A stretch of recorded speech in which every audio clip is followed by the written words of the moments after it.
Bacaan Kitab Suci Injil, Renungan dan Doa. Sabtu, tanggal 9 September tahun 2023.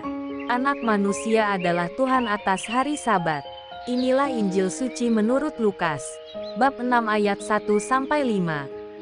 Pada suatu hari Sabat, ketika Yesus berjalan di ladang gandum, murid-muridnya memetik bulir gandum dan memakannya, sementara mereka menggisarnya dengan tangannya.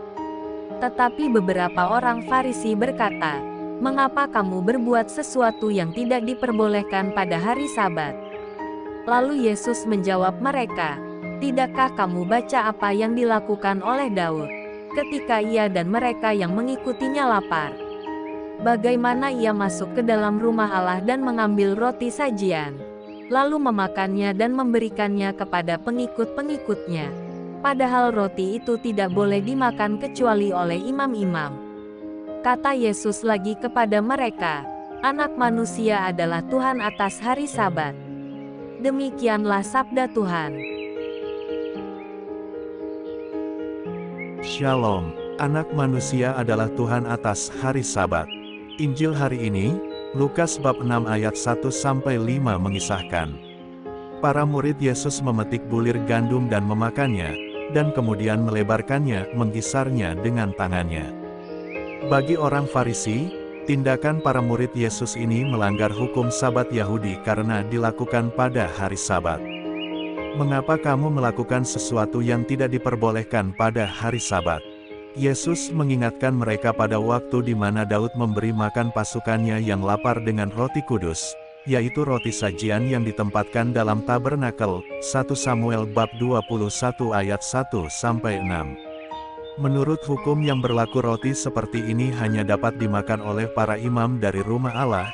Imamat bab 24 ayat 9, tetapi akan diberikan kepada Daud dan pasukannya atas dasar pertimbangan unsur kemanusiaan. Lalu Yesus bersabda, "Anak Manusia adalah Tuhan atas hari Sabat." Lukas bab 6 ayat 5. Yesus mengungkapkan dua buah kebenaran yang penting ini. Yesus menunjukkan bahwa Dia dan para muridnya tidak melanggar hukum Sabat. Sebaliknya, sebagai Tuhan atas hari Sabat, Dia sedang mengungkap makna sesungguhnya dari hari Sabat itu. Hari Sabat ditetapkan sebagai karunia Allah bagi umat manusia, satu hari yang disisihkan bagi orang-orang agar mereka mempersiapkan hati dan pikiran mereka kepada Allah. Kemudian, Dia menyatakan siapa dirinya sebenarnya, Anak Manusia dengan otoritas, bahkan atas hari Sabat juga. Sekarang marilah kita memusatkan pikiran dan hati kita kepada Anak Manusia, Yesus Kristus, agar Dia sudi mengajar kita dan kita pun dapat semakin mengenalnya. Bagaimana? Antara lain dengan menyediakan waktu yang cukup setiap hari untuk berdoa dan memuji-muji Allah, kemudian melakukan pemeriksaan batin nurani kita setiap hari, dan dengan membaca dan memikirkan sabda Allah dalam kitab suci, serta dengan membuat serta bertindak atas rencana-rencana pertumbuhan spiritual. Marilah berdoa. Tuhan Yesus Kristus, terima kasih atas sabda-Mu, yang meyakinkanku bahwa Engkau senantiasa peduli pada keselamatanku. Amin. Tuhan Yesus memberkati. RHPE Channel.